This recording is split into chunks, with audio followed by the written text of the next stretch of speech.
শিশুর প্রতি সহিংসতা ও বাল্যবিবাহ প্রতিরোধ বিষয়ক বান্দরবানে জেলা পর্যায়ে মতবিনিময়। মোহাম্মদ আলীর রিপোর্টে বিস্তারিত। শিশু, কিশোর, কিশোরী ও নারী উন্নয়নে সচেতনতামূলক প্রচার কার্যক্রম শীর্ষক প্রকল্পের আওতায় শিশুর প্রতি সহিংসতা ও বাল্যবিবাহ প্রতিরোধ বিষয়ক জেলা পর্যায়ে মতবিনিময় সভা বান্দরবানে অনুষ্ঠিত হয়েছে।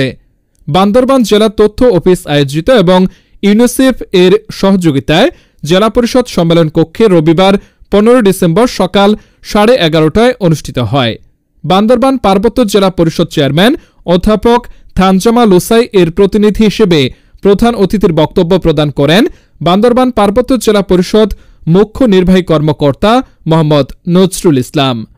বান্দরবান জেলা তথ্য অফিসার মিজানুর রহমান এর সভাপতিত্বে আয়োজিত সভায় বিশেষ অতিথি হিসেবে উপস্থিত ছিলেন বান্দরবান জেলা পরিষদ সদস্য অ্যাডভোকেট আবুল কালাম, সদস্য অ্যাডভোকেট মাধবী মার্মা, বান্দরবান প্রেস ক্লাব সভাপতি আমিনুল ইসলাম বাচ্চু, জেলা প্রাথমিক শিক্ষা অফিসার তাপস কুমার পাল, জেলা মহিলা বিষয়ক অধিদপ্তরের উপপরিচালক স্বপন চাকমা, জেলা সমাজসেবা অধিদপ্তরের উপপরিচালক মিল্টন মহুরি, জেলা পরিষদ সদস্য খুরশিদা ইসহাক, সদস্য সাইফুল ইসলাম, সদস্য রাজ্যময় তং চঙ্গা, প্রেস ক্লাব সদস্য সাংবাদিক মোহাম্মদ আলী, সাংবাদিক লুৎফর রহমান, ধর্মীয় নেতা যথাক্রমে ইমাম, ভান্তে, পুরোহিত সহ বিভিন্ন শ্রেণী পেশার প্রতিনিধিরা সভায় অংশগ্রহণ করেন।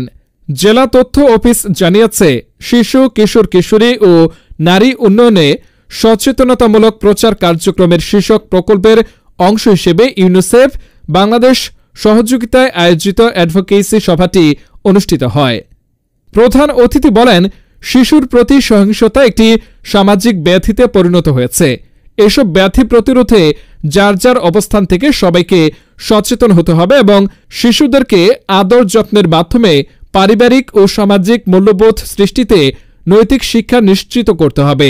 এ সময় তিনি শিশু সহিংসতা সংক্রান্ত ঘটনায় 1098 হটলাইন নাম্বারটিতে ফোন করার আহ্বান জানান।